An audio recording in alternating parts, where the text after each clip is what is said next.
Imagine a world where power is measured not just by armies or borders, but by the ability to deliver a single weapon across continents in minutes. Nuclear delivery systems are the unseen backbone of modern deterrence, shaping global politics without ever being used in combat. They are not just machines, they are signals, warnings, and in many ways, insurance policies meant to prevent the very wars they are capable of fighting. At its core, a nuclear delivery system is simply the method used to carry a nuclear weapon to its intended target. The weapon itself is only one part of the equation. Without a reliable way to deliver it, even the most powerful nuclear device is strategically meaningless. Over decades, nations have developed multiple delivery methods to ensure that their nuclear forces remain credible, survivable, and effective under all circumstances. One of the most well-known delivery systems is the long-range missile. These missiles can travel thousands of kilometers, crossing oceans and continents at extreme speeds. Once launched, they follow a carefully calculated path through space before descending toward their target.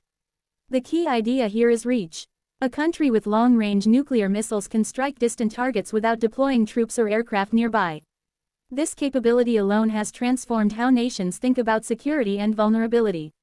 Missiles are often stored in hardened facilities designed to withstand attacks.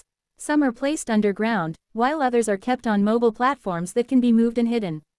The purpose of this mobility and protection is simple: survival. If a nation's nuclear forces can survive an initial attack, then retaliation is always possible. This idea, known as deterrence, is the foundation of nuclear strategy. The goal is not to fight a nuclear war, but to make sure no one ever starts one. Another major category of nuclear delivery systems involves submarines. These vessels operate silently beneath the ocean's surface, often for months at a time. From their hidden positions, they can launch missiles toward targets far away. What makes submarine-based systems so important is their stealth. Because they are extremely difficult to detect, they provide a powerful second strike capability. Even if land-based systems were destroyed, submarines could still respond. Submarine-based delivery systems add a layer of uncertainty for any potential attacker. Since no one can be sure where these submarines are at any given moment, it becomes nearly impossible to neutralize a country's nuclear forces completely. This uncertainty strengthens deterrence and discourages aggressive actions. In many ways, submarines represent the most survivable leg of a nation's nuclear posture. Aircraft also play a role in nuclear delivery. Strategic bombers are large, long-range planes designed to carry nuclear weapons over vast distances. Unlike missiles, aircraft can be recalled after launch, giving political leaders more flexibility in a crisis. This recallability is significant because it allows time for communication, negotiation, and de-escalation.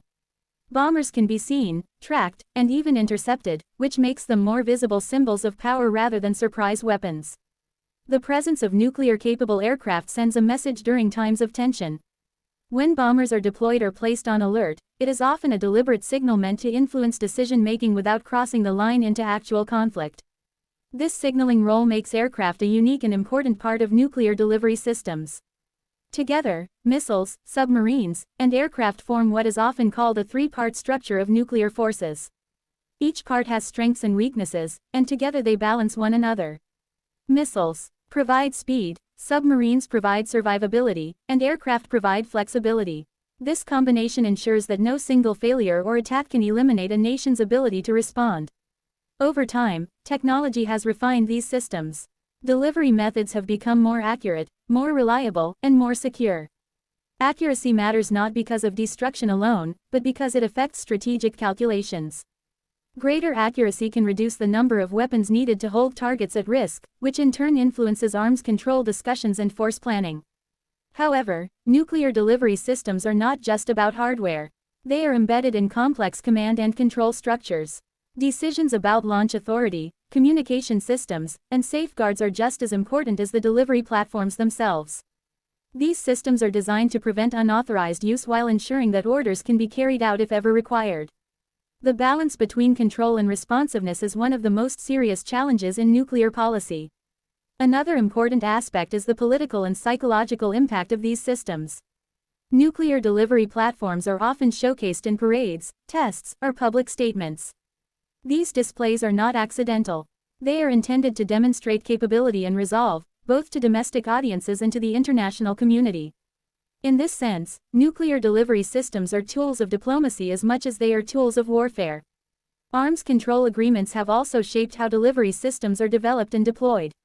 Treaties have limited numbers, restricted certain types of platforms, and introduced inspection regimes. These agreements aim to reduce the risk of misunderstanding and accidental conflict. By placing boundaries on delivery systems, nations attempt to manage competition while maintaining deterrence. Despite these efforts, the existence of nuclear delivery systems raises deep ethical and moral questions. These weapons are designed for a level of destruction unlike anything else. Delivery systems make that destruction possible on a global scale. For many people, the hope is that their presence will forever prevent their use. The fear is that as long as they exist, the risk can never be zero. Modern discussions about nuclear delivery systems also include emerging technologies.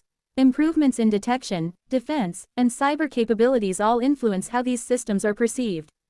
If one side believes it can neutralize another's delivery systems, stability can be threatened.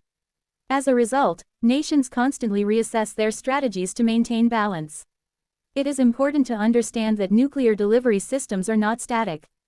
They evolve with technology, politics, and international relationships. What remains constant is their role as a central element of global security. They shape alliances, influence negotiations, and define the limits of conflict between major powers. For the average person, these systems may seem distant or abstract.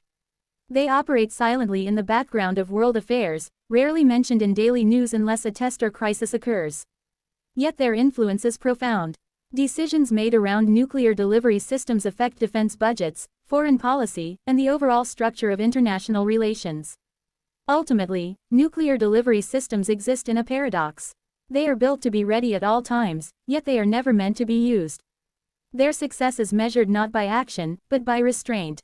As long as they deter conflict and encourage caution among nations, they are fulfilling their purpose. Understanding these systems at a high level helps demystify one of the most powerful forces shaping our world. They are not just weapons or machines, but carefully designed components of a fragile balance. A balance that depends on communication, responsibility, and the shared understanding that some lines, once crossed, can never be undone.